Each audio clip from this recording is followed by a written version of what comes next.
are listening to Neurosalience, the OHBM podcast.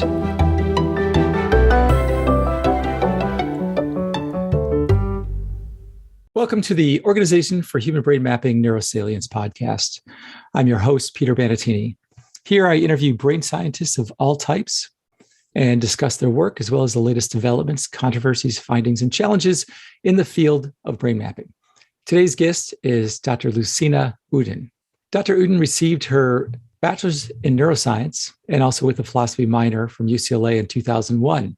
In 2006, she received her Ph.D. in psychology and cognitive neuroscience from UCLA as well. She did a postdoc at NYU School of Medicine and the Child Study Center. Her mentor there was Xavier Castellanos. She did a second postdoc at the Stanford Cognitive and Systems Neuroscience Laboratory with Vinod Menon. From 2010 to 13, she was an instructor in the School of Medicine and Department of Psychiatry and Behavioral Sciences and Child Psychiatry at Stanford University. And in 2014, she moved to the University of Miami, starting as an assistant professor, and then in 2017, becoming an associate professor, and then finally in 2018, director of the Cognitive and Behavioral Neuroscience Division in the Department of Psychology.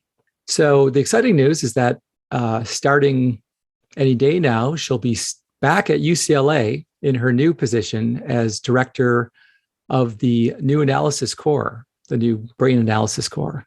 And she'll be continuing on with her research. So Lucina is currently a handling editor with NeuroImage and a senior editor in Network Neuroscience, the journal Network Neuroscience. She's written actually two books, one simply called Insula in 2014, and another called Salience Network of the Human Brain in 2016.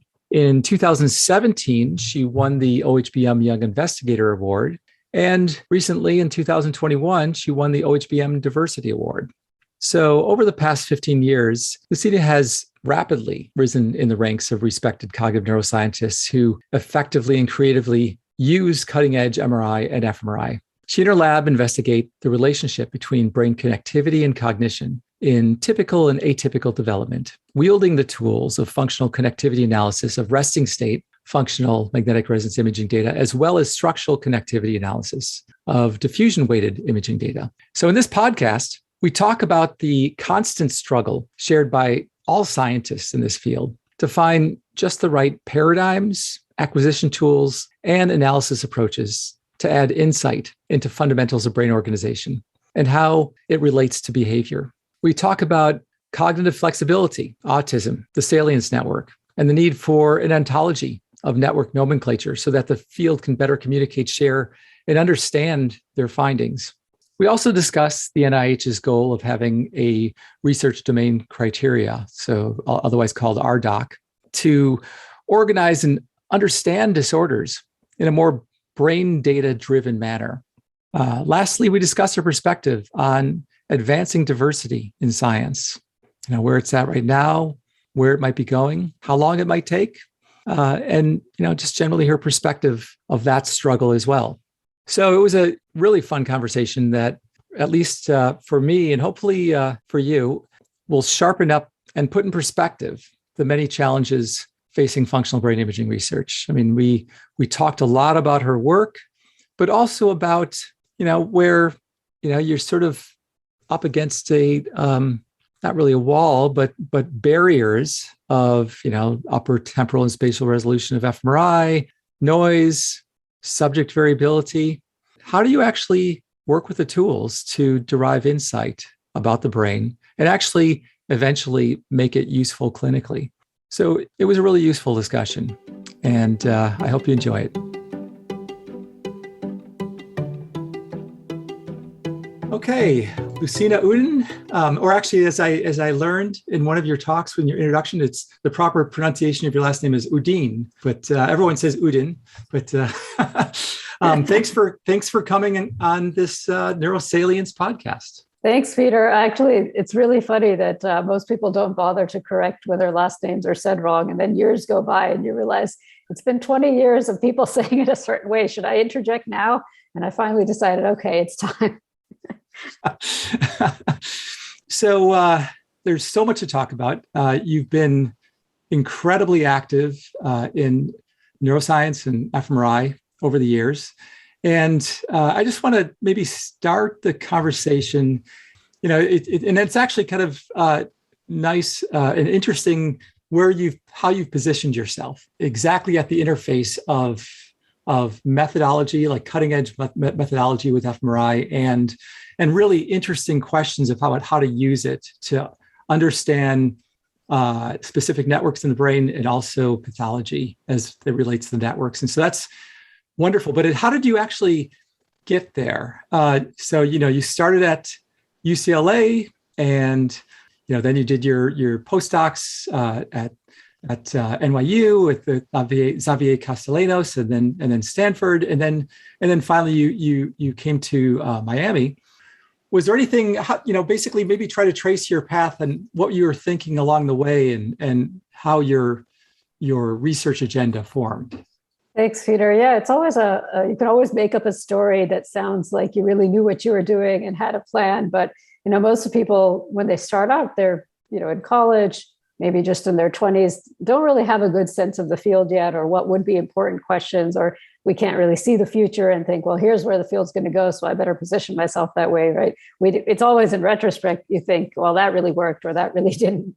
I could weave a story about how I had a grand plan, but I don't think I did any more than anyone else did in the early 20s. I went through, I was a neuroscience major as an undergraduate, again at UCLA, and I had a minor in philosophy, and I always kind of thought it was interesting, dabbling in those philosophy of mind classes. And I was struck by back then, I finished my bachelor's degree in 2001, and that back then in the philosophy of mind classes, they wouldn't really talk about the brain until maybe the very last lecture. And then they would say something along the lines of, it probably happens in the brain, or we should, probably think about the brain a little bit. But now, as you can see, there's philosophers of mind who are neuroscientists themselves, and the field has moved along. And I think it's interesting to see how much people are savvy, as it were, about the brain these days, and don't leave it out anymore in these discussions that are more philosophical or more psychology oriented. It's like everyone cares and thinks about the brain more now. But I just kind of was interested in it the way a young naive person would be. Ooh, the brain is cool. Consciousness is interesting. All that kind of stuff. and then I realized, well, I've got to finish the undergrad degree and then do something. And I wasn't really wanting to go to med school like most of my colleagues. So I figured, I can stay in school and keep working on these problems, continue to get my PhD. So I fell into it almost in the sense of, I hate to characterize myself this way right off the bat, but I was lazy enough to not want to go to med school. I was lazy enough to not want to, take on what I thought would be a really strenuous profession. And I thought, it sounds funny to say, but I thought doing a PhD was the easy way out of having to make any real life decisions, like, getting a real job or going to, a highly competitive profession. I should preface that with, nowadays, it's gotten so competitive to get into PhD programs that I'm sure I wouldn't have gotten in, with the few skills and few experiences that I had. But back then I just thought, well, I really like studying the brain, and let me see if I can keep on doing that for as long as possible. Yeah. And then, you have mentors along the way, and you run into colleagues who, shape your interests in various ways. And sometimes opportunities just fall into your lap. And I was always intrigued by methods because I realized, there's only so much you can do to get at the human brain, right? You can't cut it open as easily as you might with animals and all that. So the manipulation aspect, you have to do a lot of inference. So I just became interested in, what are the techniques we can use? fMRI is, of course, a big one, but in my graduate work, I did some EEG and some transcranial magnetic stimulation studies, and behavior, of course, in the psychology department, just reaction time kind of studies. and realized, wow, each method tells you different things. They don't always converge. This is messy. So yeah, that was the beginning. And it, of course, only got messier the further I got in. Yeah. I mean, that's actually right. I mean, that's the problem we all grapple with fMRI or whatever, is that, are we looking at the right spatial and temporal scale? Does this really reveal, any more than just, initially, fMRI is thought, it's like, is it just cartography? And, does that really explain, mechanisms? And, people try to look one scale lower. It's a constant challenge to try to triangulate between all these to sort of, build a model as to what's going on. Yeah, I was actually, so just to, I was planning on talking about this at the end, but it was just figured might as well mention it now, that one of your first studies, it was intriguing. It sort of struck me, at UCLA where you were using TMS to knock out the ability to recognize your own face, which was really interesting. I actually, the whole self recognition, it's not necessarily looking in the mirror, but looking at a picture of your face. And I don't know if you want to just mention that briefly, if there's been any other studies since then, because I haven't followed that literature, but it's intriguing. It is. And I jumped in, like I said, a naive youngster thinking I'm going to study consciousness, and that's the problem I'm going to work on my whole career. And so, so many brighter people than myself have tried to tackle this. I realize now that's a big thing to bite off. But, at that stage of my career, I thought, let's give this a go and try one way of operationalizing consciousness is just being aware of yourself, right? And there's some interesting literature about, the kinds of higher primates that can recognize themselves in the mirrors and the ones who can't. There's interesting developmental psych literature about how kids can recognize themselves in the mirror at around age 2. It's about when they start using personal pronouns like I and me. It's like kind of related to when they start thinking of themselves as a self. And it's always been a fun area to look at. And so when I told, my advisor at the time, I want to study consciousness, he was like, take a look at this paper on self-recognition, because that's more tractable than consciousness in some ways, right? You can take a picture of someone and show it to themselves. So my whole dissertation was just, taking pictures of people and then, either putting them in a scanner or doing TMS or EEG, while they viewed these different photographs and, seeing what the brain does in terms of its reaction. So it was, kind of my first, actually it was a good lesson in, okay, when you have a big question in neuroscience, you're probably going to have to break it down into something more tractable. And then again, that tractable thing might not actually be measuring what you wanted to measure in the first place. Yeah. So, but yeah, there's been a lot of work on this topic since. A kind of interest in the topic waxes and wanes over the years, but it does seem to be that there's these kind of frontoparietal systems that maybe are broadly involved in everything, but seem to be involved very much in self-face recognition above and beyond just familiar faces. And there's some disruptions to these systems in individuals with autism, for example. So it's kind of a long, windy road, but I don't think many people realize the word autism comes from the Greek root of autos, which actually refers to self, right? Oh. And so so autism is this disorder of extreme self-focus, and less interest in social interaction, right? Less interest in the outside world. And so, this sort of interest in the self got me onto the road of thinking about autism and other related disorders where you have disturbances of self-concept. So maybe this is, again, a long-winded answer to. Yeah. And like any of these techniques, like fMRI or TMS or whatever, it's like you're just trying to modulate something, see something that, changes and observe the behavior, observe the brain activation. And then, this is what we're doing, we right. With that sort of these tools. Mm-hmm. So one of my favorite, it's at least for myself, I'm more of a methodologist, but mm-hmm. one of my favorite concepts or networks, is the Salience Network. Actually, part of the name of this podcast, Neurosalience. Yeah, that's great. is based on that. And it's just because, for me at least, it seems so central to what we do. And, what we're constantly doing every day, every moment is deciding, with this external and internal stimuli, what's important, what to focus on, what to think about, and that's essentially salience. You can say it probably better than I can, but and it seems so close, like you were saying with consciousness. I mean, it seems so close to something related to the sense of your subjective experience, and it's so important to so many pathologies. It's so central. So it seems like in your studies, and we'll talk about this. You're picking of the Salience Network as particularly interesting is I think is and will be really fruitful as far as that's concerned.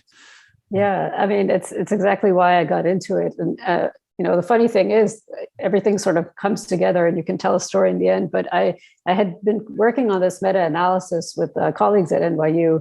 So Adriana DiMartino started the study, and she just did a meta-analysis of the task activation studies in autism. And there were, at the time, many theories abound about, the amygdala theory of autism, cerebellum theory, superior temporal sulcus. But in our meta-analysis, we kept seeing the insula and the anterior cingulate, key nodes of the Salience Network. They pop up as being, differentially activated in individuals who are diagnosed with autism. And I thought, that's funny, because there's no theory of autism that really involves those brain regions. At least there wasn't at the time. And so it struck me that there's some areas of the brain that are just so important for everyday functions that if there's any disruption there, it's going to probably be related to some symptoms of autism, but maybe also anxiety, depression, schizophrenia. It turns out all these things can be traced back to some alterations in what we're now calling the Salience Network. And of course, other brain systems are involved, and it's not just Salience Network does everything. But I think when you start to identify some core processes and core brain circuits that are just universally important in something as critical as detecting what to pay attention to in the world, or detecting how to focus or how to behave in any given situation, those are, if there's any amount of disruption to that system, you're going to see it come out in a variety of ways. So I guess the autism interest brought me into the Salience Network, but then the interesting network itself kept me there for many years. Yeah.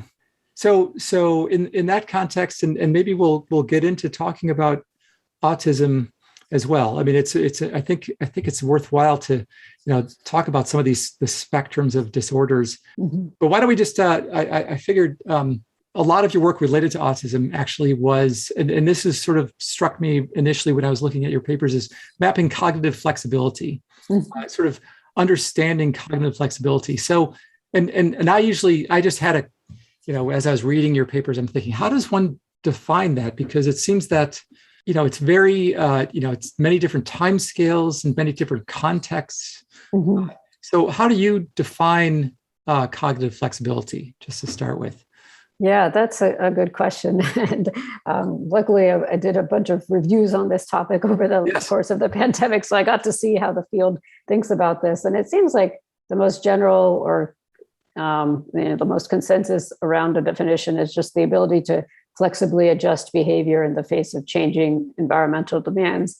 And of course, when I started looking into this, I realized that in the animal literature, they usually use this term behavioral flexibility to talk about things like reversal learning, when an animal learns to change the mapping of a stimulus outcome kind of mapping so that they can receive a reward. They call that reversal learning or behavioral flexibility. And I realized it's kind of similar to what we are calling cognitive flexibility in humans, just being able to change your routine, or being able to switch mappings, like press this button when you see a red dot, but press that button when you see a green dot, or whatever. Just all the ways we come up with for testing flexibility are kind of getting at the same thing, which is, can you learn something new and apply it very quickly, I guess, is what we would say is flexibility.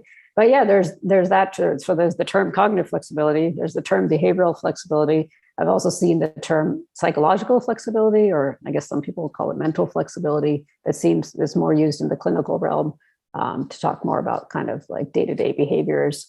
And then on the opposite, like cognitive rigidity, which you often see in like Parkinson's literature is used, that term as well. So yeah, there's different ways of defining it, but I think the pandemic has really shown us what it means to be flexible, right? Well, we've just changed the way we do everything. We're doing this interview over Zoom instead of in person. We're sitting around in our pajamas most of the day instead of putting on pants. But all of that is just flexible behaviors, and you could see that some people adapted better than others to these changes, right? In particular, there's folks who have troubles with flexible behaviors, like individuals with autism, really don't like disruptions to routines. In fact, one of the key characteristics is called insistence on sameness, right? So wanting things to be the same every time.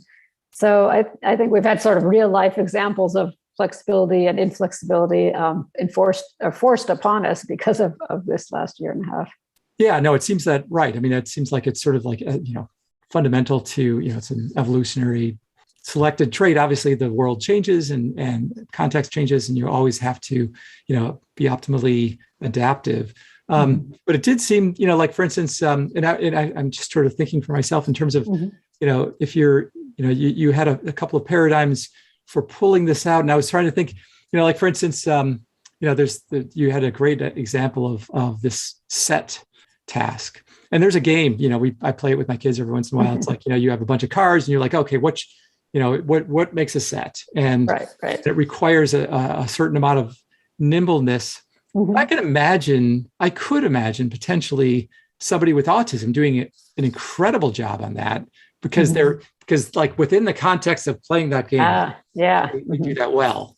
Right. Maybe. But then if you said, oh no, we're going to play a different game, they're like, no, I don't want to play another game. Right. And so it's sort of like they're not flexible in some contexts. And it seems like there's another dimension of contextualness. Yeah, no, you're right. And you've touched on this really important point, which is why do these measures in the laboratory of flexibility not always line up with real world flexible behavior? So those kids with autism, if you sit them down and say, we're going to do this game, it has these rules, like you said, some of them might be just fine in that structured environment. But then if you go out in the real world, oftentimes there's no instructions, right? If they say, go to the store and get some milk, which store? Do I take the bus? Do I do, there's all these, what if the road is blocked, So it's a lot more of thinking on your feet and coming up with solutions, creative solutions. In fact, I think flexibility is related to creativity in many ways. Yes. Coming up with a new way of looking at something.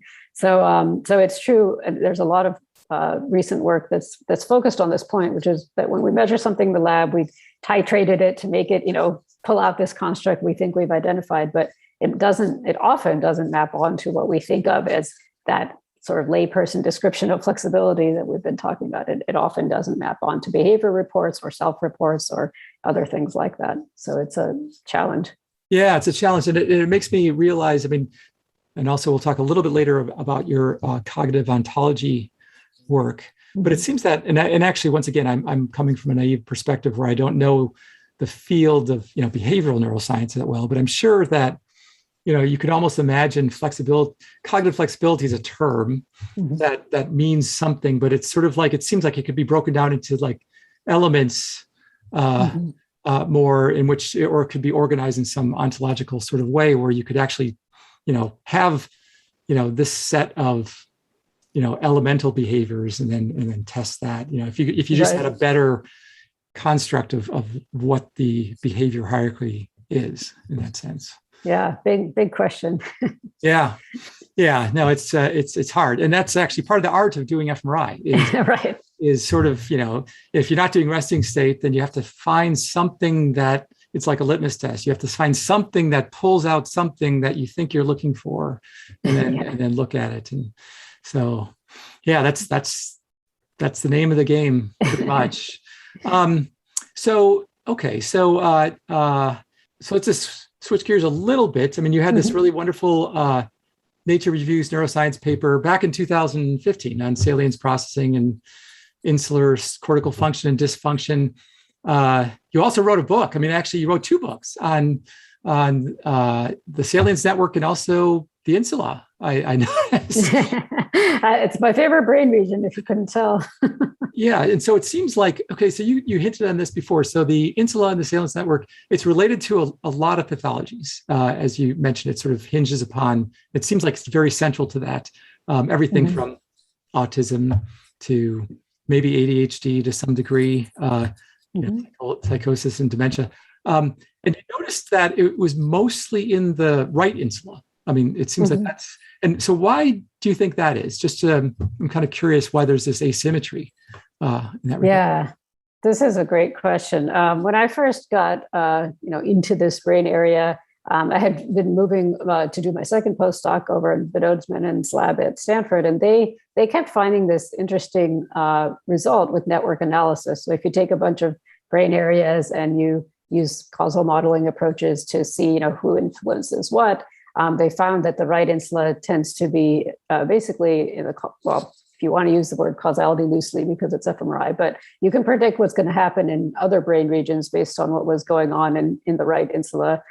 So, they called it a causal outflow hub in the sense of, I don't want to get into all the semantics about whether you can really get at causality from fMRI or not. But, if you use the methods that we are calling causal, methods in the field, you can often predict what's going to happen in other parts of the brain from the insula. And it seemed to be stronger on the right than the left, just empirically from the studies we've done. But, other groups may have found differently. And I thought a lot about this over the years because the insula also falls into what Corbetta calls the ventral attention network. It's one of those core regions alongside the temporoparietal junction. And in any case, and that ventral attention network seems to be right lateralized as well for some reason. Yes. And so maybe we should be asking him, why is that network right lateralized? But the Salience network seems to be bilateral at least, but the most of the stronger findings regarding the causal outflow we've noted on the right hemisphere, and might have something to do with those bottom-up attention processes that the ventral attention network seems to be much involved in. That's the best theory I've got for now. Yeah, no, that's a good argument. That's a good observation. Where, right, if people get lesions, for instance, in their ventral temporal cortex, it seems like that really affects their spatial attention bias, and much more so than if they get in their left. Yeah, that's true. That's interesting. So there could just be this overall right bias in that regard. So you mentioned, and actually I do want to bring that up a little bit, but you mentioned also, the insula is like a causal outflow hub. And I remember, and I was, looking at your review article, you have this nice diagram from Seeley, I guess, from his paper. And it really shows the Salience network connection to this loop to, either visceromotor signals or interoception. And it's basically this hub. But then the question comes to my mind is like, okay, so what, it seems like it's iterative, but I mean, is there something that controls the gain or of the Salience network that's outside of this loop in some sense, some cortical process? Maybe I'm trying to get once again at not really consciousness, but something that is not in this loop, but more just as a driver of the responsivity of the Salience network. I don't know if I'm really explaining myself well. Yeah, no, it's a good question. It's almost it makes me think of a homunculus. Like what's driving the driver? Right. What's driving the driver? It's like the whole ghost in the machine. I mean, I don't know. I mean, I think maybe a little bit. I'm more influenced nowadays by these ideas that the brain is sort of a prediction machine and kind of doing a lot of internal processing and not just a stimulus. It's not just passively responding to stimuli and doing like input-output stuff, but there's sort of a lot of ongoing spontaneous activity, and that's what we're all kind of interested in characterizing. Why is there so much spontaneous activity that takes up so much metabolic resources? And it's just always there, right?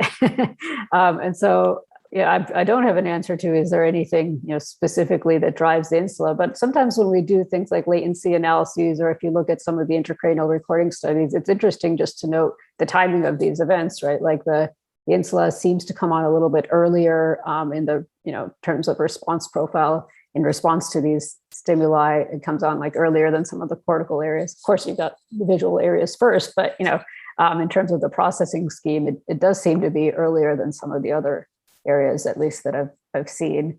But if you think of it as sort of reading the temperature of everything that's going on with the body as well, the homeostatic kind of signals and arousal and all of the other sort of maintenance things that go on in the brain and body. If the Salience Network can be sort of the alarm system for what's going on. So right in the middle of this conversation, if the fire alarm goes off, we're going to, we'll see activity in both of our Salience networks. But also, if you just remember, I left the stove on at home, it's just a memory, but it's causing you to, it'll probably cause you to be, more awake just to realize that you did that.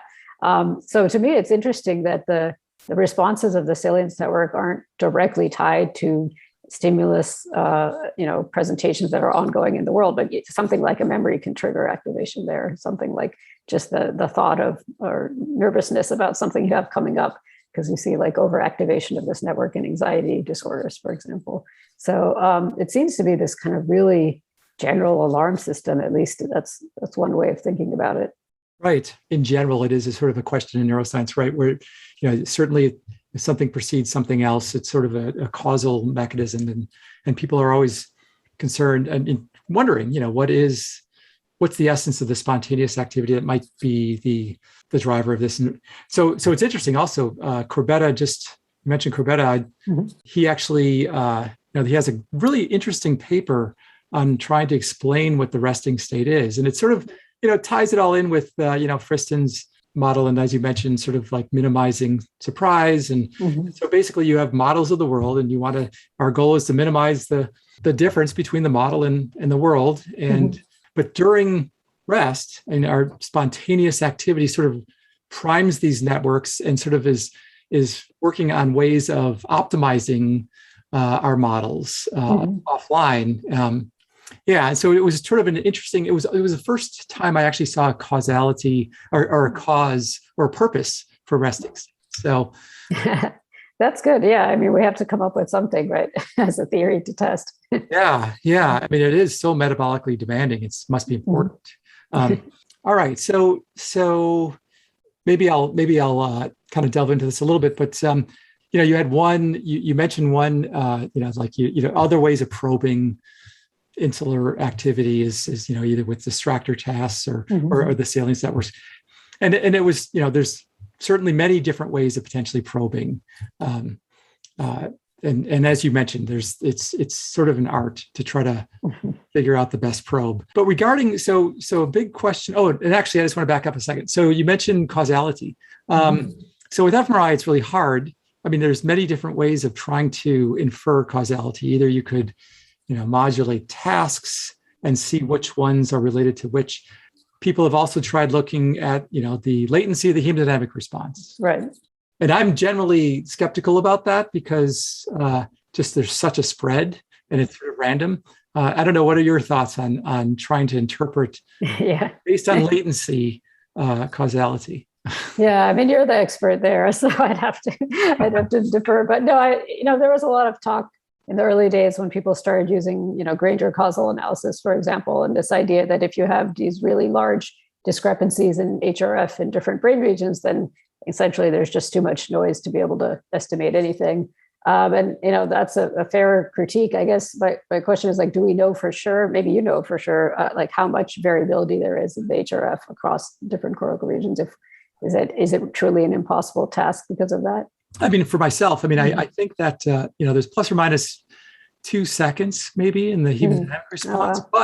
But if you modulate a task, if you change the timing of the task, the accuracy there within each voxel is pretty high. I mean, it's within to 100 milliseconds. And so that's.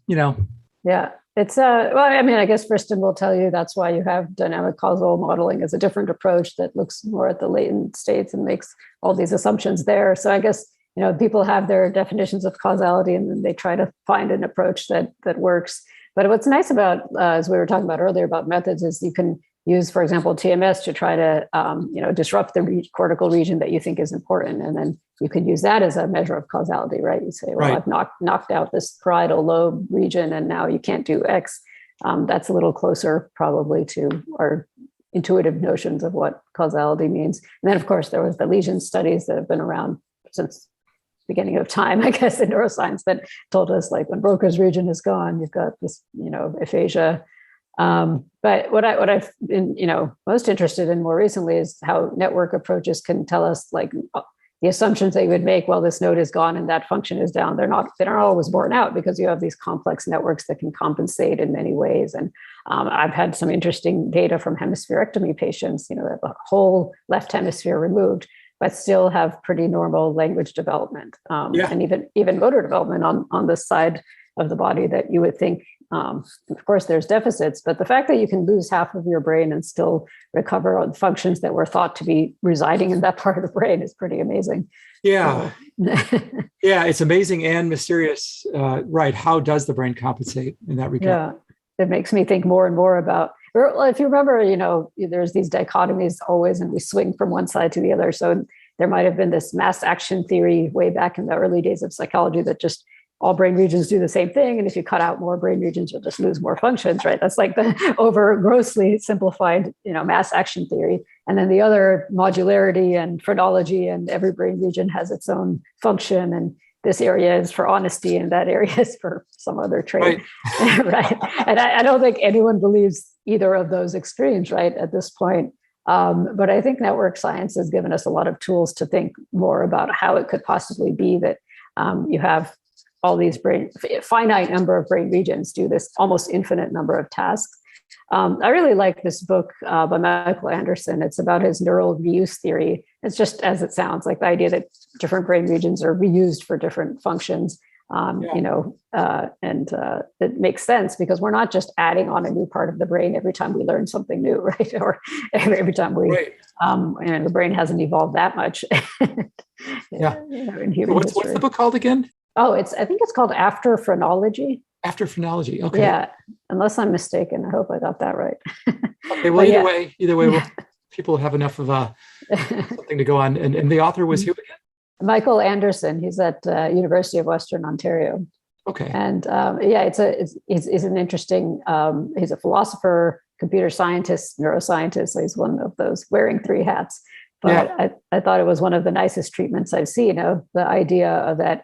Of course, we're learning new things all the time. We're coming up with challenges for the brain, but we have to use the same hardware essentially, right? As adults to do all these different things. And the best way of thinking about it is that we're just reusing circuits that were there for X purpose. We're co-opting them for Y purpose. And it makes some intuitive sense to me. Yeah. I mean, but it is interesting that the brain is, both. It's clearly modular, but at the same time, it's somewhere between that mass action theory and modular. Right. It's sort of modular, but it's sort of distributed. Yeah, it's both. Yeah, I always talk about this Marcel Messelin paper in 1990 because he talks about the relative specialization of cortical areas, but they're not that's the only area that can do that thing. But you've got some areas that if they're knocked out, you definitely see deficits on that one thing, but other areas can, of course, jump in, as it were, and pick up the slack.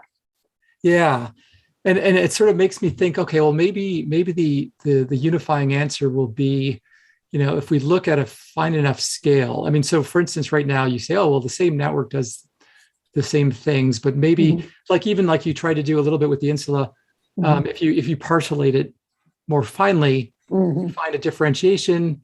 But then the question is, how far can one reasonably parcellate and to we're getting to the grandmother cell.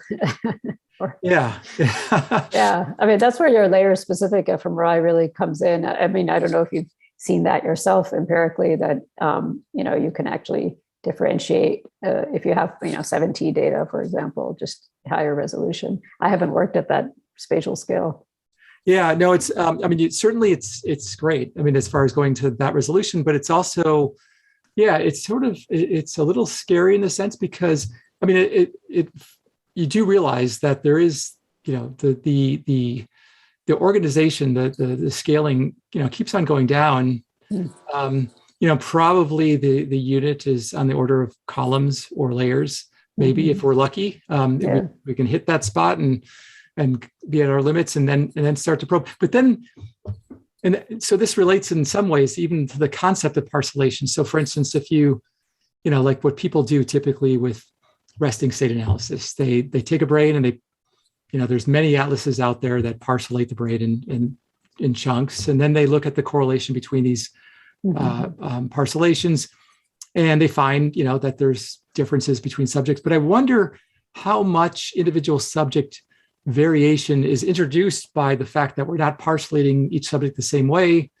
That, and also these parcels, capture a lot of different things, but of course you would love to just have voxel-wise massive correlation if you had enough signal to noise and enough accuracy to do this, but we can't. And so yet. And so we're still, so right now it's like we have maybe 100 parcels, and then we look at the correlation and we find these networks. And actually, so that's actually another piece of work that, you've been doing a lot and finding really interesting things as far as that leads us into that, I guess. Talking about, some work, it's very similar to, you've been collaborating with Vince Calhoun and other groups, but, sort of along the lines of, you parcellate the brain and you look at just resting state, or maybe during a task, but mostly resting state, I guess. And saying, oh, well, people with autism, have, reside a little bit more in one, there's like 5 states. And once again, that's even a question. How do you parcellate states? I mean, you could you could come up with 100 different states potentially if you had a resolution. But yeah, and then 5 states, and then there's a little bit more of a dwell time in one. And so I don't know if you wanted to talk a little bit about that. I mean, that sort of grappling with that problem. Yeah, I mean, I think clustering solutions is a problem, outside of neuroscience, right? It's just a mathematical problem. And so, we've used algorithms that people have developed and pulled them into the neuroscience domain and said, let's use these algorithms and these criteria. But there's never a good answer to how many parcels there are. We're asking the question, how many brain regions are there? Well, it depends how you define a brain region, right? You can define them based on cytoarchitectonics, like the Brodmann areas back in the day, or you could define them based on each voxel's whole brain correlation with the rest of the brain, or you could, and that's what ends up happening is you have many definitions and then thus many parcellations. And I mean, I think what I've seen myself and others do is just adopt as many schemes as you can, 3 or 4 or 5 different parcellation schemes, and see if your general findings hold up or if they're really influenced by your choice. I mean, this is one of those things we always laugh about in the field, that usually your response to reviewers' letter is longer than your original paper because someone asks you, what about this scheme? What about if you do it without global signal regression? What if, and so you end up, but I think that's actually makes our work stronger, right? I mean, if we show that, okay, this finding is pretty robust to all of these choices in terms of parameters, et cetera, then it's probably, hopefully it's going to hold up across, other conditions. So it's probably good for the field that we're so, we haven't quite reached a consensus on how to do these analyses and do it the same way every time because we're still learning, right? But the fact that people are asking for these things and we're doing 20 pages of supplementary material, maybe that's not a bad thing in terms of rigor and reproducibility. It just takes more time. Yeah. And certainly right. I mean, with parcellation, of course, I mean, it actually shows us something that, people's brains are different, and that's interesting. It's not just noise. And it's interesting though, too, you in your review article, at least you compare, various approaches like, either a sliding window, and you look at connectivity changes, or you do these, this Katie Chang is sort of part of pioneering this coactivation patterns. Yeah. And it seems that, like all of us, we try something and it seems like it sees the results, and something works, something doesn't work. And it's interesting why, there's, why they don't necessarily all give the same answer. Yeah, I think we're all trying to see how much we can get in terms of understanding brain dynamics from the fMRI signal itself. And so we're saying, well, let's cut it up. Let's cut up the signal this way, see what that tells us. We cut it up this way and see what it tells us. But since we don't have the ground truth, this is where I think, simulations and computational work really comes in. But since we don't have the ground truth, we're not sure if we've got the full answer, right? So there's, as like all these dynamic approaches where you can estimate state transitions directly from the data instead of like arbitrarily, cutting off certain states. I think it's like hidden Markov modeling and other approaches like that. So it's what I love the most about the field is how collaborative it is in terms of, you've got these engineers and computer scientists, physicists like yourself, mathematicians who are just in there with almost no skin in the game and want to just give you the best tools. And it's really great when you can pull together a team of individuals like that, because they might not have a hypothesis about the insula. They might not care if you're applying this to the brain or to the weather or to, some other time series variable. So what I like the most is when you sit down with folks who are, methods developers, and you tell them your problem and they say, well, this is the way that atmospheric sciences has dealt with the same problem, or, some field where you wouldn't think, the greater time series analysis comes from economics, right? So it's really interesting to tell someone your question who has no interest in the answer, but it's just going to help you find the best tool for it. And I think we're at an interesting place in brain imaging. That's what I love about the community. And as you know, OHBM is just like that, where we give equal sort of weight and respect to all of these different fields that contribute. So we don't sort of hold one above the other in terms of importance. And I think that's really the only way we're going to, crack. Yeah, I mean, what's nice about OHBM in general, I mean, is that it understands that the methods are our understanding is actually certainly it's important to have creative ideas and interesting experiments and good hypotheses, but it's really our methods are what drives us, and it's so important to be collaborative with the people that have these technical skills and work as teams. So so it is hard. I mean, and the reason why I asked this too is because even in my own group, half of what we do layer fMRI, but also, and the other half is to try to do how do we do layer fMRI? Compare across subjects, the whole brain. You can't just apply the standard parcellation approach. You can't. How do you begin to do that? And so, coming up with methods that better do that will kind of give us insights about variability of the brain, and maybe. Provide some insights in themselves, but even the time series, we're struggling with. Certainly, we want to reduce the noise and everything like that, but we also, I mean, if you have a sliding window, how big should it be? How much do you miss? How do you determine what your cutoff threshold for your clusters? And then if you don't do a sliding window, how we're trying all these dimensionality reduction techniques. Right now, it's more in the stage of sort of just trying stuff and kind of understanding a little bit about what they pull out, but it's really open-ended. Yeah, and oftentimes we're describing the same phenomena, but using different names. And so you might not read the literature that's completely relevant to your finding because they called it something else.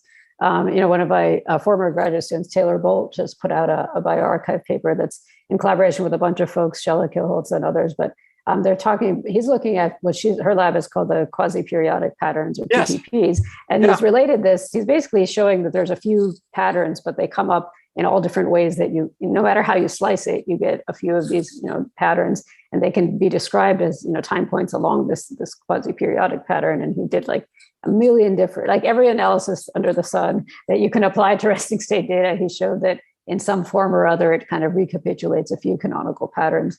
And he's trying to, work through some revisions on that paper right now. But I think it's just to illustrate the point that like we might all be seeing a certain thing and we call it X and someone else calls it Y. And then when you try to come up with a theory of what's actually going on, you miss half the literature just because of a nomenclature problem. Yes.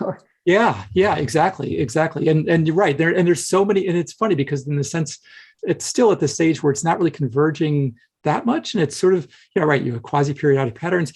And now even with vigilance changes, you have also these slow fluctuations. And what does that mean?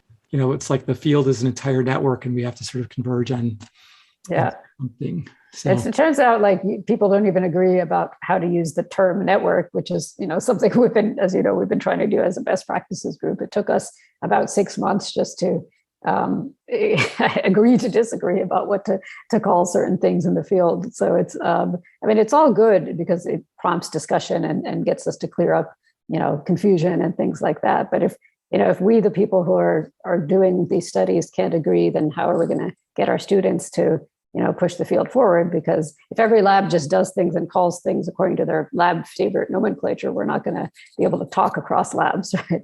So, yeah. So let's jump ahead to that. So I was actually going to talk about that, but and this is really, and so certainly you're working with with OHBM, with the standards committee to try to get a nomenclature, and so right with anything. And the more I delved into what you were doing, the more I realized, oh yeah, this is a big thing, because in anything like any sort of biological systems, they have taxonomies, and I guess a subcomponent of taxonomy is sort of ontology, sort of like a hierarchy of organizational terms that you can describe anything. And right now it's weird. And I thought about that, and I thought, well, the brain, it sort of does have modules, and it has at a certain scale, and they are connected, and they are active in certain behaviors. But then when you think, if you go forward with that, though, you realize, oh, maybe it's a whole continuum of networks. It's a bunch of nodes, and how do you even describe any, and what, and should you?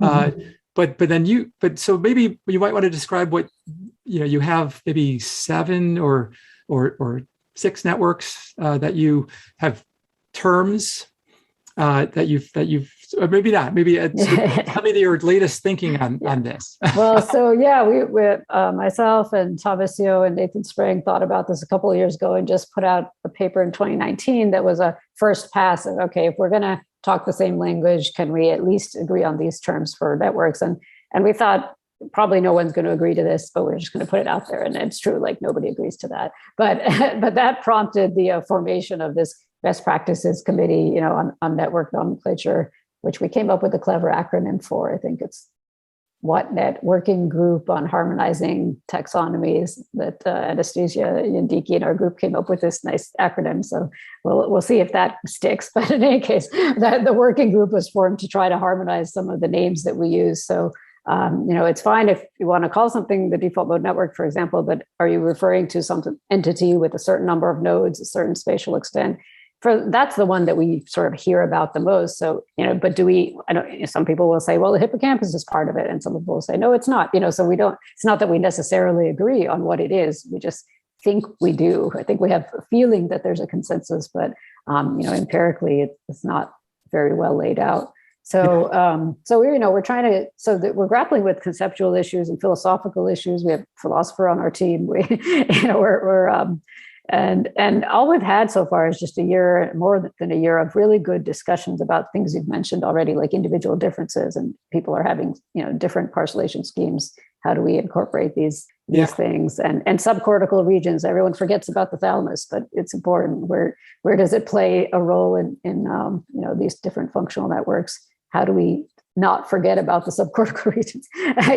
These are all like different discussion points and just working groups discussions that we've had. So what we're trying to do now is summarize all of these important considerations, in a set of recommendations for the field. And what we found is it's easy to identify the problems. What's harder is like, okay, what are we going to do about it? Yes. What the Committee on Best Practices, in data analysis and sharing, what they initially did was say, okay, if you're going to have an fMRI paper, you should report these minimum things, right? Something about there are multiple comparisons, corrections, and they just gave some guidelines. And I think that's what we're trying to do as a committee right now, is come up with, well, if you're going to say, I have this thing and it shows, activation in default mode network, well, what are you basing that claim on? Is it because there's some spatial overlap with a template? Is it because of, some other criteria? So we're having a hard time, to be honest, coming up with what are going to be our recommendations, because there's a lot of opinions here. And the field is so young, as you know, we're still coming up with ways to think about what is a brain network. So it's not easy going. I'll say that. It's really tricky. It's really hard because even the concept of the network, as you're saying before, is sort of like dependent on your spatial and temporal scale. Mm-hmm. And you certainly, Russ Poldrack was talking, has done some work talking about cognitive ontologies. Mm-hmm. And you don't want to be, you want to put your stake in the ground and say, okay, this is either this or this or not. Mm-hmm. But at the same time, you don't want the networks to limit the terms, to limit the understanding.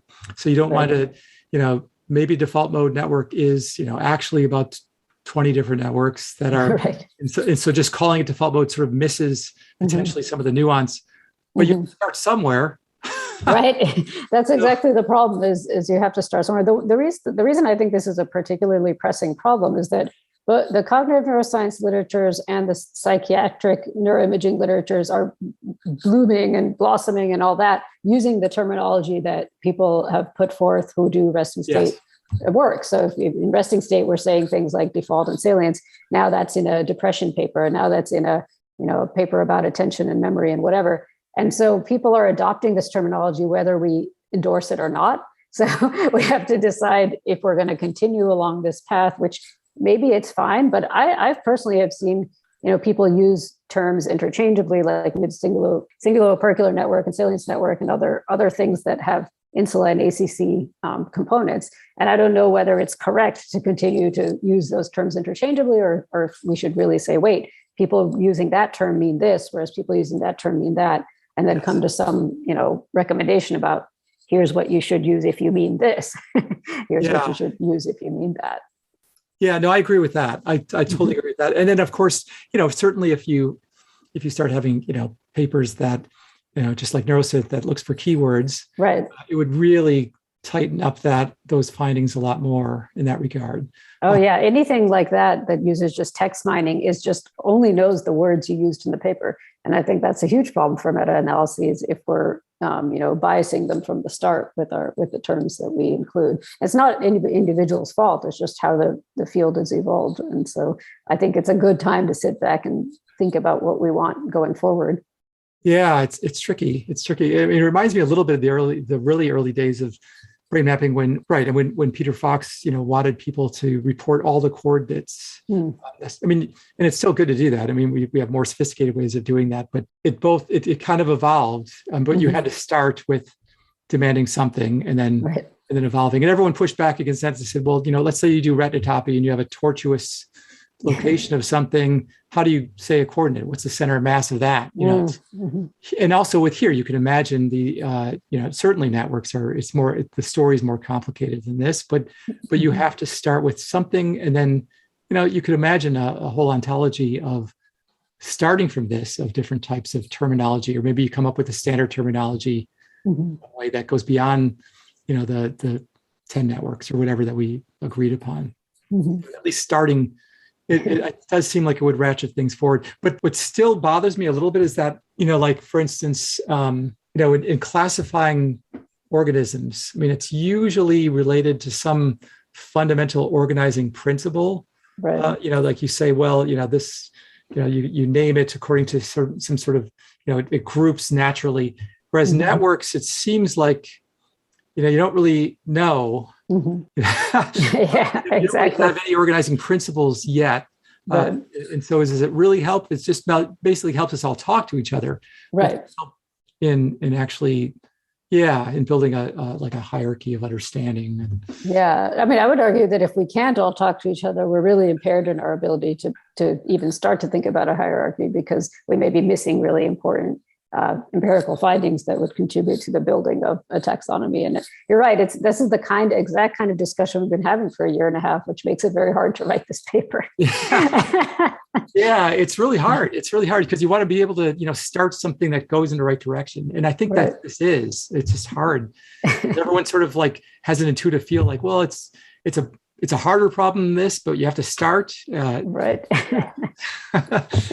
So that's great. And actually, I mean, do people, I mean, I mentioned this before, but it seems that, and of course you talk about these networks a little bit in terms of you tag them with a behavior like the visual network, the sensory motor, attention, whatever, salience. But it seems like they're equally important. There should be an ontology of behavior in some sense as well. Yeah. That's why we asked, Russ to be part of this committee as well, because just trying to incorporate cognitive ontologies into whatever we think of. And that's, just as hard as the network ontology problem.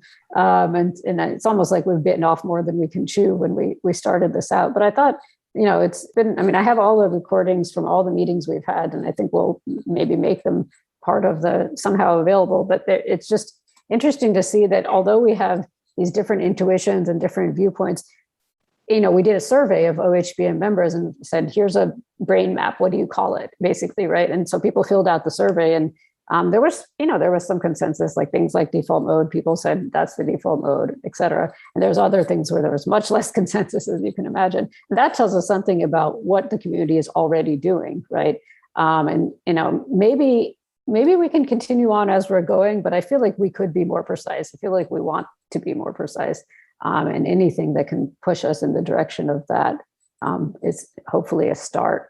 I definitely don't think we're going to solve the problem of like, what is a network and how many are there? But really more of a, like, if you want to call something a network, here are some minimal reporting guidelines of what we would like to see so that we can, match this to some other finding in another lab. Just the same way activation coordinates help you see if your findings overlap with someone else's findings. Yeah. Yeah. And it does seem like it makes a lot of sense to sort of tie it in with brain anatomy, the terms in that regard. And so, as opposed to just, one can imagine like a far extreme, like just having a coordinate system. And this is like, the A5, whatever, right, dash something network doesn't, it's nice to. It doesn't roll off the tongue. Right. So that's great. No, it's really great that you're doing this. Trying to. It's a tough problem. It's a tough problem. But I think like anything tough, I mean, it's sort of like it really sort of hits at one of the parts in understanding the brain that we need to push. Right. The more we push on this, the more I think we'll foster research that helps understand the brain. Hopefully. Yeah. Maybe very quickly. Another goal of what you're doing and what a lot of us do is to sort of, it's one thing to be able to say, these group of autistic subjects have this difference in their brain activation, but it's a whole different problem to be able to put individual subjects in the scanner and make it clinically useful and maybe try to gauge a scale of, degree of severity and things like that. And that's sort of related to, and you talk about this a little bit, the whole RDoC initiative at the NIH, and the goal is to sort of use the data sort as opposed to just using what's in the past about behavioral assessment. So, what do you think has been the progress so far, at least with either your work or in general of the RDoC initiative? I think the good news is that people are aware and understanding of the fact that disorders are not usually dichotomous, right? You usually have these continua, and usually often comorbidity is the rule rather than the exception. And I think RDoC has done a good job of keeping that at the forefront of everyone's mind. I think it's hard to do the studies using an RDoC framework because you have to like triple your sample size or just get, a lot more resources to get the kinds of power you need to do the analysis that would then be revealing. It's also tricky because even though I was on the group that defined the cognitive systems, I'm still not convinced that we've done the best job of developing a cognitive ontology there in order to, push the field forward. But I think the first pass is good. But I think we're all like aware that dividing people up into case control isn't really reflecting the way the real world works. But again, like this network problem, we're aware of the problem, but now how do we take some concrete action to move forward on it? And the other secret, of course, is that it's really hard to get individual subject reliable metrics from fMRI anyways. And so, if we were actually going to use this in the clinic for an individual case-by-case kind of prognostic approach, then we would have to really make sure we have some reliable metric. And I don't know. As you know, as a methods person, like what would be that really reliable thing that we can get out of one individual? I'm not sure that we're quite there yet. Yeah, no, yeah, no, I see your point, and it's a well taken point that it takes a lot of data, and even with the data, you have to slice it in a dimension that sort of makes the most meaning, and it's complicated. Yeah, it's hard. It's hard because but it might be. I think it's important as well because if you take something like schizophrenia or whatever, it could be a whole spectrum of things, and we're at the stage of trying to have a mapping of that onto data. But it doesn't map well, and maybe we have to, think carefully about the mapping in that regard. Yeah, I think, yeah, that's why basic neuroscience is so important and I think really underfunded because, how can we say, well, definitely this is what's going on in the brain of someone with schizophrenia if we're still like struggling to think about what's going on in the brain, period. It's like we're putting the cart before the horse if we don't do the basic neuroscience, at least alongside the clinical neuroscience. Yeah, and they're both tied together. I mean, we do, right. And I often, sometimes I'm very optimistic, and I think I actually feel like fMRI, along with other, being used with other techniques, will lend like real insight into mechanisms of brain function. It's just feels like we're close to maybe some convergence, but at the same time we have a long way to go. Like even when people talk about mechanisms, like for instance, even looking at the Salience network, driving other areas, you see it's active. You see fMRI shows a signal change, but you don't know what's actually going on as far as the mechanism. How does it drive these areas?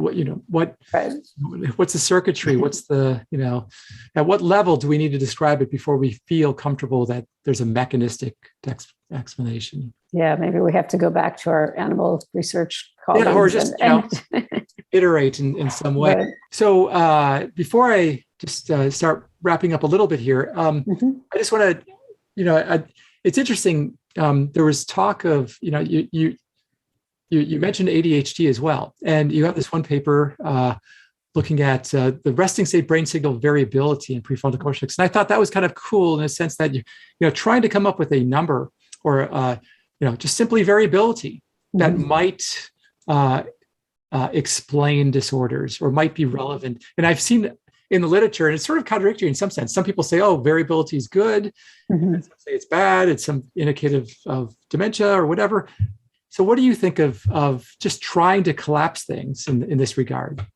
Yeah, I mean, I think that variability is really intriguing because I've seen some links to, bold signal variability being predictive of better cognitive flexibility, for example, but then, having less variable signals seems to be related to stability or just remaining on a task set or in a particular task set. So it's like probably everything else, like too much variability is not going to be good either for processing. But yeah, I thought about this a little bit in terms of what we think is important and what we think is not important. And for, many years we thought like spontaneous activity, maybe it's just not that interesting, but of course now we're using it to map the brain. So, and you have like, individual neurons show spontaneous activity, they're going to be firing whether or not there's inputs. So, there's a lot of theories now about, what that's important for functionally. And this is variability in the signals, another one of those things where you could write it off as noise and say, well, every biological system shows variability. But, then people have started to link it to these other outcomes, which I think is really just interesting because nothing is like a really clean system when it comes to biology, right? And so either the variability is noise and we don't care about it, or it has some functional significance. And I think it's we often have this throw the baby out with the bathwater thing where we're like, we don't need that. It's noise. But then 10 years later, we're like, wait a minute, that was actually important. So I'm always kind of a fan of like digging through the bathwater a little bit more. Yeah, no, definitely. And that's right. And that's a good analogy. I mean, certainly there is noise and non-useful signal. And that's, a lot of what people are trying to get rid of is all the non-informative noise, but hopefully not throwing out the information. Yeah. And it might be that variability in certain contexts might be a perfect, metric, just like people measure blood pressure and infer so many things and do so many clinical, you can just look at variability in this sense. Who knows? Yeah. We'll see. Yeah, we'll see. Okay. So just let's quickly just touch upon you've been very active in the field. You just been highlighted in terms of women in neuroscience, and you've been working on mentoring in diversity. In fact, at OHBM, you won the Diversity Award in 2021. So do you think, one, we're making progress?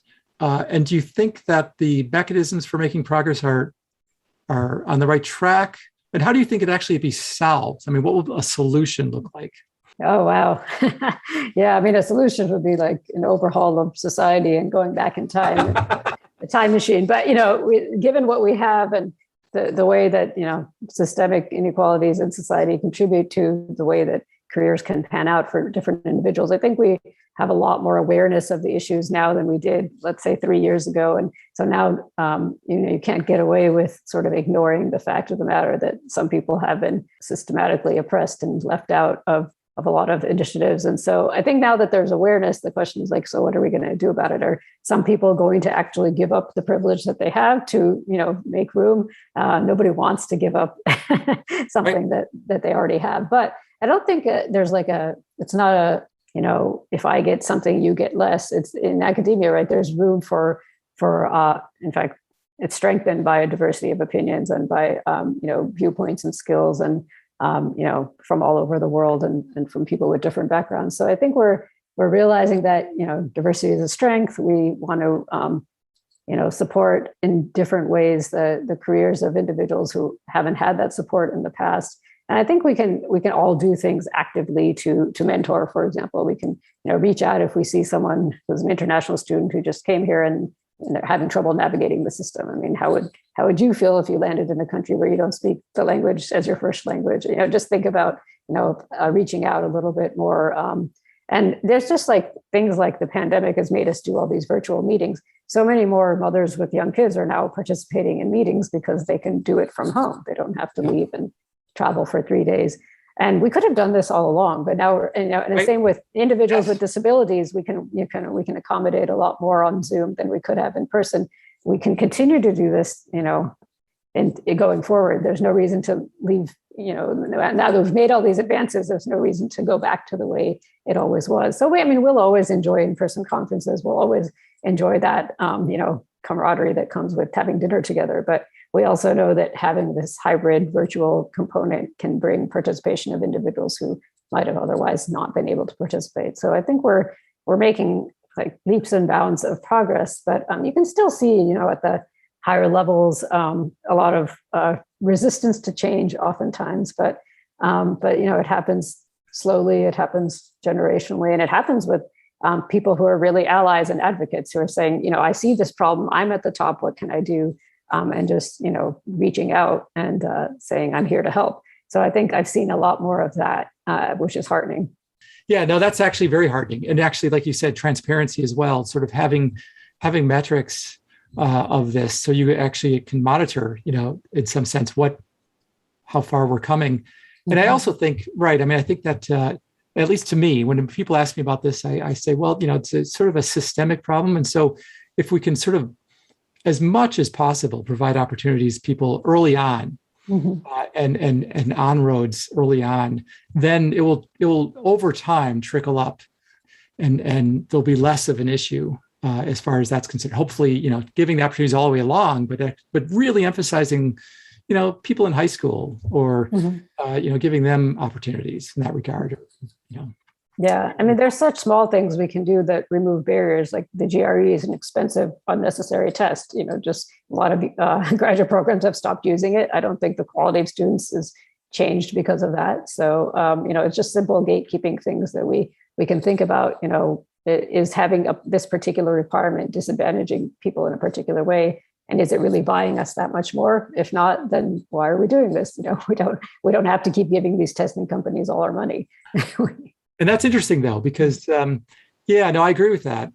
I also wonder, though, in at least the motivation in the past for GREs, has been sort of an objective measure. And it always obviously falls short of that. And because it is somewhat culturally biased and whatever, and you might, but at the same time, you want to always, it would be nice to be able to come up with some sort of truly objective measure so it doesn't allow, graduate schools, to still, sort of bias things. You have to have something.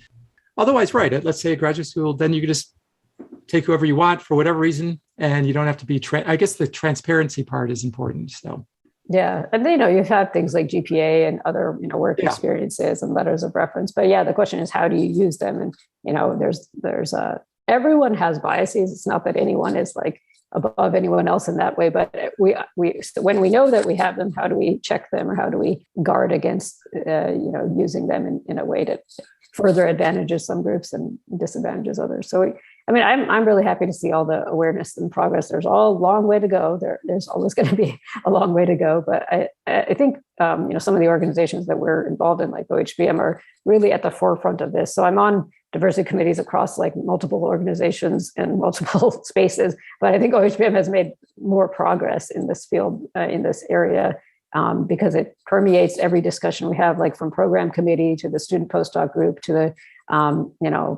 even the brain art sig, like they're all aware and interested and promoting diversity as values. So I think it's great to be a part of a community that is so forward thinking. Yeah. And it's great that you're pushing that as well. And I do think that there's a slow change in the culture, definitely. And it's hopefully still, keeps on going in the right direction.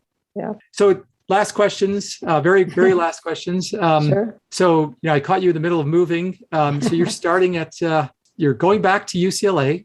And so maybe talk a little bit about, what you're going to be doing there. Is any of your research going to be changing what you're excited about as far as starting up there? Yeah, well, I'm excited to come home to Los Angeles. And I think I'll be doing what I'm doing, but bigger, because there's a lot of folks to collaborate with, and I'm already on like 5 different grant submissions this month. So it's clear that there's a lot of excitement around, connectivity, network science, autism, of course. So I'm really excited to just jump right in. And, I haven't been as involved in these large data collection efforts. There's things like ABCD and human connectome projects, but I think I'll be more involved in these kind of like large scale data collection initiatives going forward, and, continue to take students, training, postdocs, all the things I enjoy doing, and also, I'm sort of mid-career, but I feel like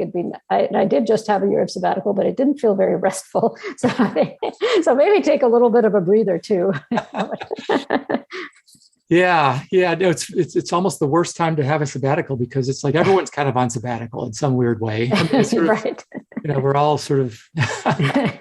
But no, I'm very excited to be continuing my career there, and I really look forward to it. Oh, good. Well, we look forward to seeing what you'll be doing, and I'm sure that'll be equally, if not more, successful than what you have been doing. Fingers crossed. Yeah. All right. Well, thank you very much for talking. And, I'm sure that everyone, I think a lot of neuroscientists are inspired by your success, because, it really does sort of straddle the methods and applications and the clinical applications, understanding the brain. And we're all struggling with this, and they see that the progress you're making, and it really does sort of cause people to feel motivated in grappling with this problem as well, and these challenges as well. Well, yeah, I appreciate that. I think by being transparent about the challenges, that's how we can move forward. So I love talking about these issues, and I'm glad that you're creating this forum. So thanks very much. All right. Well, thank you. All right. Neurosalience is brought to you by the Organization for Human Brain Mapping. This week's episode was produced by Kevin Seatek and Rachel Stickland.